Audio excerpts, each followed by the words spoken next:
ते सांग. खूप छान वाटते.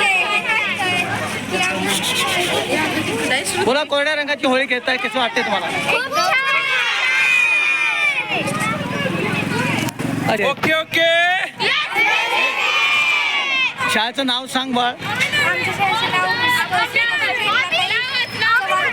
म्हणतात.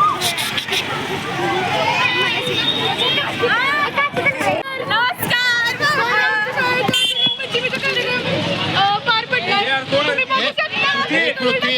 आणि आमच्या डोळ्यात पण कलर गेला. इतकं चमचमते की बोलायचं काम नाही. पण तसं आम्हाला कधी परमिशन मिळत नाही. पण बीसी मॅडम म्हणून परमिशन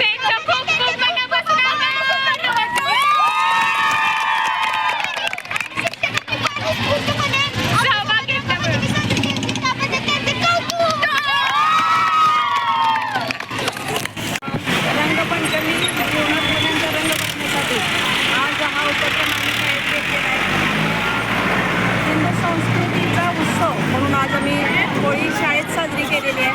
त्याचबरोबर आनंददायी शनिवार हा एक उपक्रम मिळून आलेला आहे. त्यामुळं आज चालू आहे की होळीचा साजरा केला. काय संदेश देणार आहात इतर शाळेनं? जीवनात रंग भरण्यासाठी हे रंग आवश्यक आहे. सगळ्यांनी मुलींच्या जीवनामध्ये मुलांच्या जीवनामध्ये हे रंग भरण्यासाठी प्रयत्न केले तर निश्चित मुलींचं जीवन आनंदमय होऊन जाईल. विविधतेत एकता मानणारा आपला भारत देश आहे. तसाच अनेक रंगातून मुलींच्या आनंदाचा रंग व्यक्त व्हावा म्हणून आम्ही ही शाळेने केलेली आहे.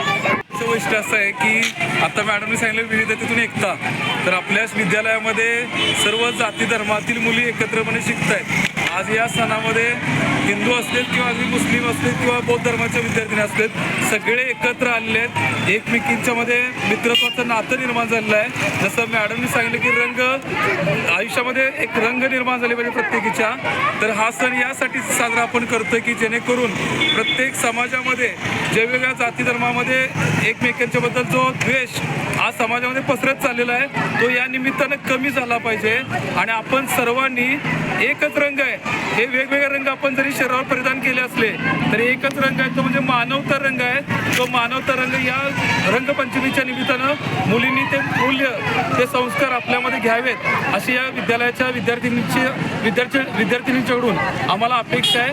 आणि महत्त्वाचं म्हणजे हा सण साजरा करत असताना आज रमजानसारखा पवित्र महिना सुरू आहे, बलिदान मास सुरू आहे. हे सगळं असताना सुद्धा या ठिकाणी मुली, सर्व जाती धर्मातल्या मुली आनंदानं या उपक्रमामध्ये या उत्सवामध्ये सहभागी आहेत.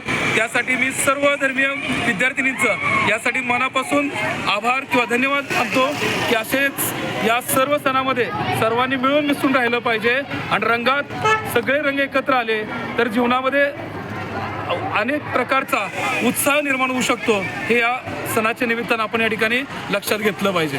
धन्यवाद. धन्यवाद सर. थँक्यू.